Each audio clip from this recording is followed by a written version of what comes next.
महादेव मुंडे यांच्या पत्नी ज्ञानेश्वरी मुंडे यांनी पुन्हा टोकाचा इशारा दिला। एका महिन्यामध्ये आरोपींना अटक न झाल्यास आत्महत्येचा त्यांनी इशारा दिला। तर परळीतील बंगल्यावरून फोन आल्यानं तपास थांबला असा गंभीर आरोप सुद्धा त्यांनी केलाय। ज्ञानेश्वरी मुंडे यांनी हा धक्कादायक आरोप केलाय।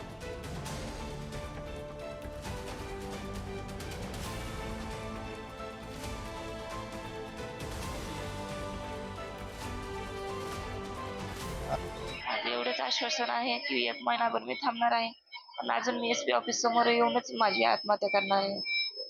अजून माझं हेच आहे की मला 1 महिन्यात यांनी न्याय दिला पाहिजे। माझ्या लेकरांसाठी यांनी मला न्याय दिला पाहिजे। माझ्या लेकरांच्या मनातलं काढायचं, आमच्या पप्पाचे आरोपी मारायचेत म्हणून मला माझे लेकर वाईट वळणाला जाऊ द्यायचे नाहीत।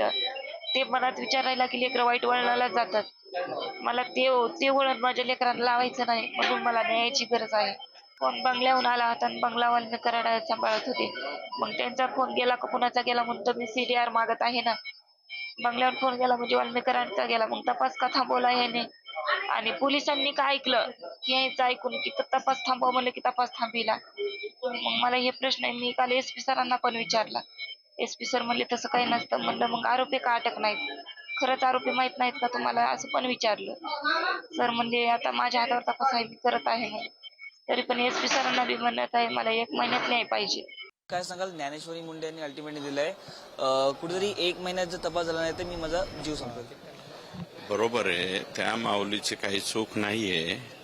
आता 21 ऑक्टोबर 2023ला हत्या झालेली आणि त्याच्यामध्ये सगळ्या परळीला माहिती आहे, सगळ्या लोकांना माहिती आहे आरोपी कोण आहेत, काय आहे।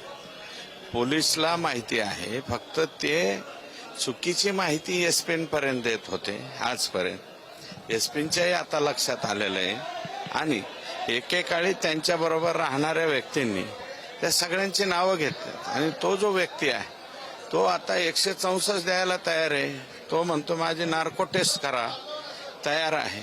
मग एवढा मोठा पुरावा या ठिकाणी मिळाल्यावर आता ते आरोपी जे आहेत अटक व्हायलाच पाहिजेत। महिना कशाला, त्यांना करायचंच अटक पोलिसने मनात आणलं।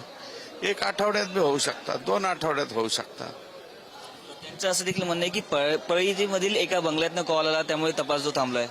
बंगल्यातनं कुठं, माझे कृषी मंत्र्यांच्या बंगल्यातून आलेला, आणि त्यांचं जे ऑफिस आहे ते ऑफिस बंगल्यामध्येच आहे। तिथूनच सगळा कारभार जो आहे तो आका चालवत होता आणि आका तिथूनच चालवत। आपण बघितलं, हे होते भारतीय जनता पक्षाचे आमदार सुरेश धस। कॅमेरा पर्सन स्नेहलसह मी पद्मेश पवार, पुढारी न्यूज, मुंबई।